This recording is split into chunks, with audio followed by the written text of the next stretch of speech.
Assalamualaikum warahmatullahi wabarakatuh. Salam sejahtera untuk kita semua, saudara pecinta masa depan negeri. Kampung Tangguh Bebas Narkoba. Itulah yang dihadirkan oleh Kapolri setelah ada instruksi dari Presiden.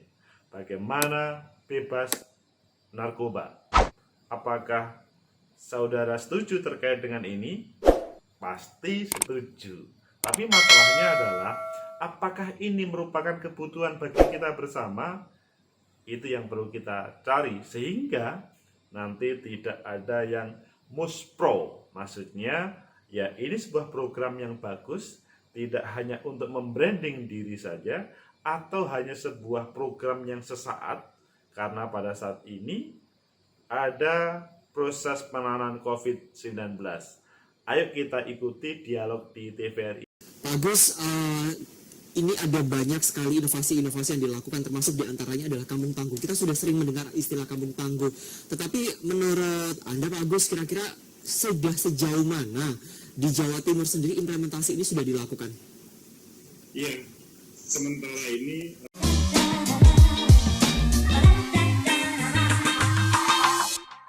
Kembali lagi ke Agus M. Fauzi Official. Itu tadi sekilas tentang tayangan di TVRI Jawa Timur, dialog dengan Mas Wira dan Mbak Firda. Secara lengkap ayo kita ikuti dahulu, selanjutnya nanti akan kita bahas secara tuntas. Ayo diikuti.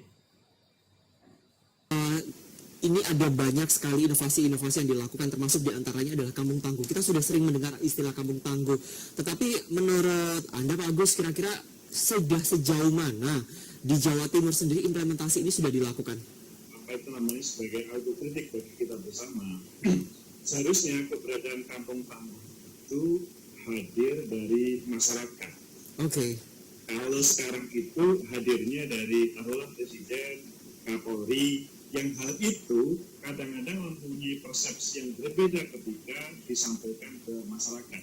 Siapa sih yang butuh itu? Kan sebetulnya yang butuh itu masyarakat, yaitu mereka bebas narkoba, bebas COVID. Nah, pada saat ini ada perbedaan itu, sehingga kalau saya melihat ketika ada instruksi ini dari pemerintah pusat, maksudnya Presiden sama Kapolri, ini bagus. Tetapi bagaimana yang lebih bagus adalah masyarakat itu juga mempunyai persepsi yang sama, yaitu mempunyai kebutuhan terkait dengan kampung tangguh narkoba ini. Baik.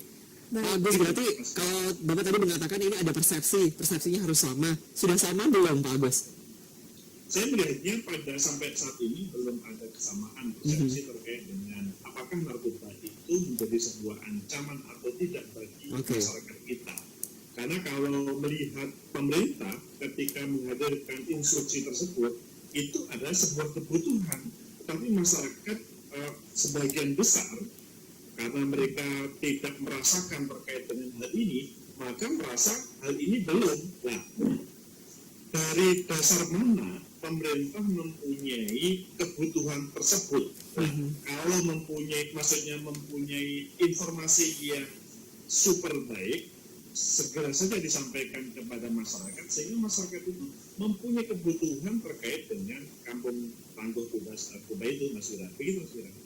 Oke, Pak Agus, kita akan berbicara jauh lebih spesifik lagi.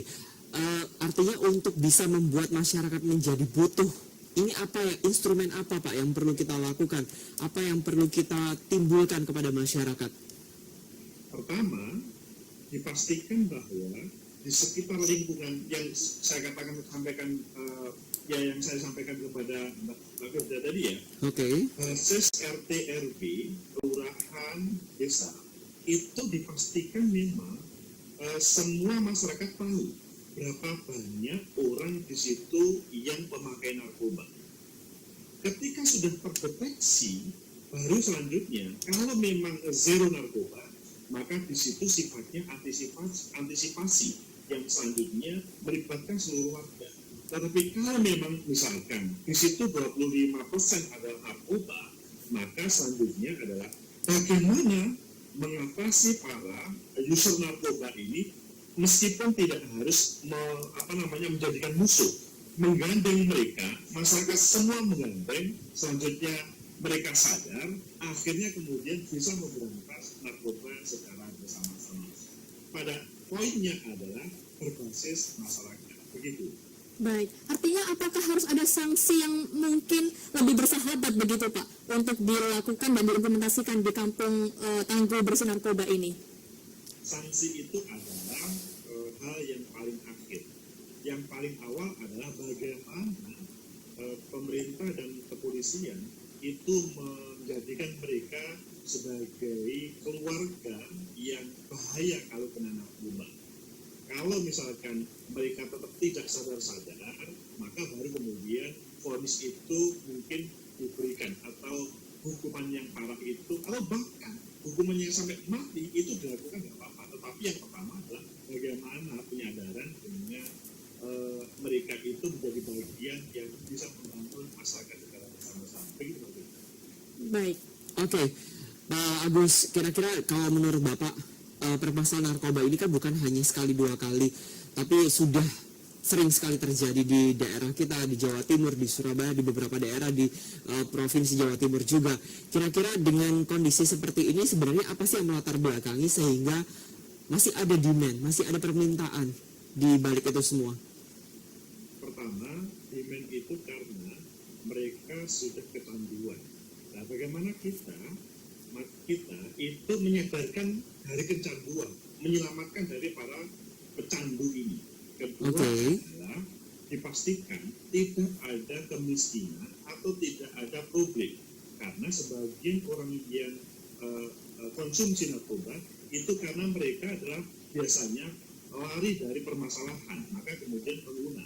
Ini kan kalau di kita, maksudnya di masyarakat kita tidak ada problem yang tidak bisa terpecahkan, kemungkinan narkoba itu tidak akan masuk. Dan yang ketiga adalah memang bagaimana orang-orang yang sebagai pengedar atau bahkan bandar itu yang menjadi sasaran supaya tidak menjadi penyambung kepada yang lain. Begitu, Mas. Baik, artinya ini menjadi sesuatu yang stress healing sepertinya ya, narkoba masih menjadi permintaan yang cukup tinggi dan juga bisnisnya juga masih terus berjalan. Nah, namun menurut Pak bisnis narkoba menggiurkan bagi siapapun. Ya, artinya tadi Pak Agus mengatakan bahwa apakah memang dalam kondisi yang serba sulit seperti ini adalah bisnis yang menggiurkan sehingga orang lupa bahwa ini akan mengganggu, akan merusak mentalitas bangsa kita, begitu Pak Agus? Disitulah mereka tidak sadar bahwa efeknya itu lebih parah, lebih membahayakan. Mereka mengambil keuntungan sesaat atau keuntungan hanya demi dirinya sendiri atau kelompoknya saja. Baik, Pak, kemudian ini juga kita yang masih menjadi masalah adalah banyak public figure juga yang merupakan panutan banyak masyarakat, terutama remaja atau milenials begitu ya, yang tersandung narkoba berkali-kali. Lalu apa Pak ini seharusnya yang dilakukan oleh milenials maupun influencer atau panutan yang seharusnya memberikan contoh yang baik di masyarakat terkait dengan narkoba ini? Di sini, maka mereka sebelum menjadi public figure atau influencer, seharusnya tahu bahwa mereka akan menjadi contoh bagi semuanya. Sebetulnya sebelum mengarah ke sana, mereka yang ada di pemerintah atau kepolisian sudah memberikan semacam warning bahwa mereka berpotensi mendekati atau diberikan pendekatan untuk masuk ke wilayah narkoba. Maka cara yang paling efektif adalah sebelum masuk ke wilayah public figure itu masyarakat atau masyarakat sendiri sudah semacam memberikan masukan mereka untuk tidak masuk ke dunia yang membahayakan itu. Kalau bicara pemerintah, memberikan sebuah aturan yang lebih kencang. Itu yang selanjutnya mungkin bisa mengerim bagi mereka semuanya. Tetapi yang lebih penting adalah bagaimana di dunia profesionalnya itu tidak ada sebuah problem yang tidak terpecahkan, sehingga kemudian untuk masuk ke wilayah itu agak sulit. Begitu. Pak Fauzi, yang juga jadi banyak pertanyaan adalah bagaimana peran dari milenial sendiri, peran anak muda, social movement seperti itu, lalu dunia pendidikan untuk melihat ini sebagai sebuah tantangan, bahwa ini bukan hanya permasalahan pemerintah, tetapi permasalahan bersama. Pak Fauzi. generasi muda sebetulnya pelanjut dari generasi yang sekarang menjalankan amanah di negara ini. Bagaimanapun kita pahami semua perubahan yang ada di negeri bahkan di dunia itu dari generasi muda. Kalau generasi mudanya itu adalah orang-orang hebat, kemungkinan dalam pengelolaan negara nanti atau dalam dunia bisnis nanti itu juga hebat. Sebaliknya, kalau bobrok karena narkoba, maka itu menjadi masalah. Nah, yang perlu disampaikan kepada generasi muda adalah tentunya mengajak mereka selalu berpikir positif terhadap semua hal, menjalankan kegiatan-kegiatan yang berbasis positif, dan selanjutnya adalah bagaimana membangun negeri ini secara baik sehingga kesejahteraan, kebaikan itu muncul di antara kita, bukan misalkan selalu menampilkan konflik-konflik yang mengakibatkan proses stres atau proses yang tidak bisa terselesaikan. Ketika nilai-nilai positif ditanamkan kepada generasi muda, diaplikasikan dalam kehidupan sehari-hari generasi muda, kemungkinan hal itu menjadi modal awal untuk menjadi bagian yang terpenting dalam membangun negeri ini bebas narkoba. Itulah dialog yang sengit dengan Mbak Firda, Mas Vira, terkait dengan bagaimana kampung tangguh narkoba. Bagaimana pendapat kalian semuanya? Apakah setuju dengan pendapat saya? Kalau belum yakin terkait dengan pendapat tadi, bahwa keberadaan kampung tangguh bebas narkoba itu penting. Tetapi lebih penting, tidak cukup menghadirkan keberadaan kampung tangguh itu.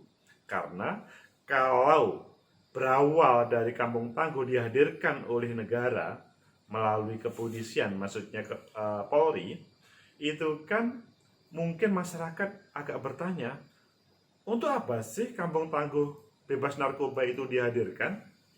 Ini dihadirkan hanya untuk sebuah program yang tidak pernah selesai. Ya, faktanya kan memang semenjak Indonesia merdeka sampai hari ini belum selesai. Atau ini dijalankan karena perintah presiden, atau karena memang peredaran narkoba atau generasi muda kita sudah dirusak oleh narkoba itu, atau yang lain.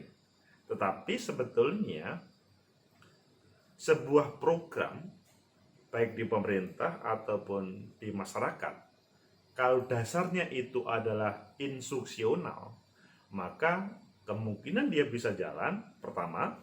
Kemungkinan yang kedua, tidak bisa jalan. Bagaimana untuk bisa jalan? Caranya mudah, kawan. Yaitu, pertama, dihadirkanlah program tangguh bebas narkoba itu dari masyarakat. Kita perlu gali, mengetahui bagaimana masyarakat terhadap narkoba. Apakah responnya positif atau biasa-biasa saja?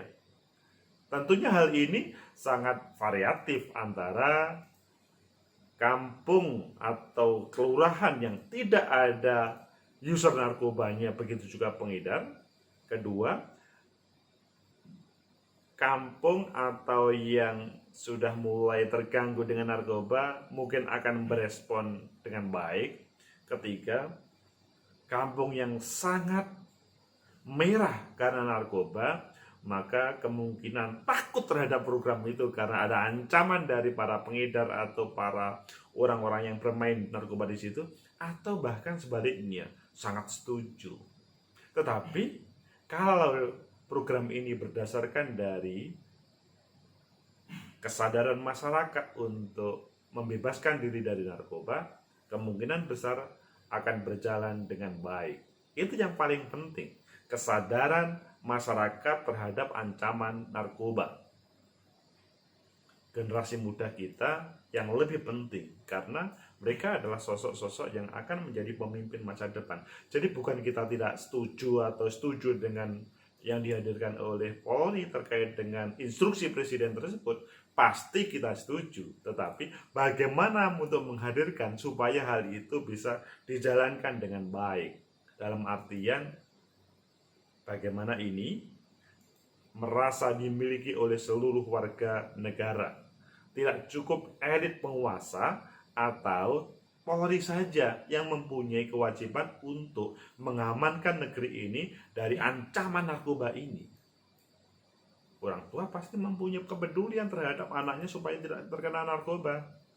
Kita sesama teman juga ada peduli supaya kita tidak terkena narkoba. Semua sudah berusaha, faktanya mulai awal Indonesia Merdeka sampai hari ini masih ada. Saudara, pecinta masa depan negeri, sebuah kritik dialog tadi kepada kehadiran sebuah program. Jadi bukan kita berarti tidak setuju, tapi bagaimana menghadirkan program itu yang bisa direspon positif oleh semua pihak dan bisa berjalan aplikatif. Semoga ada manfaat. Like, subscribe, comment, and share. Sampai jumpa.